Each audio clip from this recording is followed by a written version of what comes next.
अस्सलामुअलैकुम to all. I am Saqib Nazir from class 9th।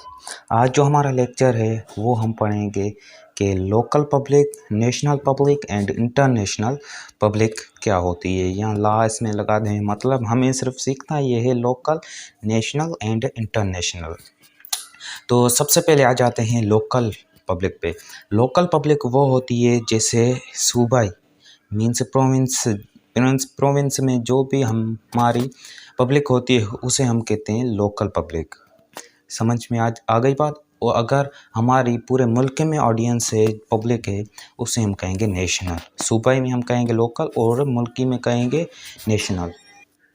अब हम पढ़ गए लोकल और नेशनल के बारे में। लोकल और नेशनल के बारे में हम पढ़ गए कि इसमें डिफरेंस क्या है।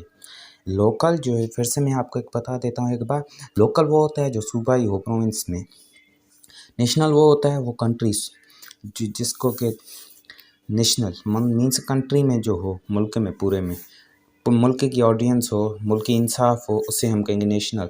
लोकल जो सूबाई हो। और इंटरनेशनल आ जाता है, वो इंटरनेशनल वो आता है जिसे हम कहते हैं इंटरनेशनल पब्लिक भी कहते हैं। और इंटरनेशनल पब्लिक वो होती है जो दुनिया में जो भी पब्लिक है उसे कहेंगे इंटरनेशनल पब्लिक। उसमें इंटरनेशनल पब्लिक आ जाती है, इंटरनेशनल लॉ भी आ जाता है। मीन्स हमें सिर्फ पढ़ना ये है लोकल, नेशनल, इंटरनेशनल। ये होते क्या है, सिर्फ हमें ये पढ़ना।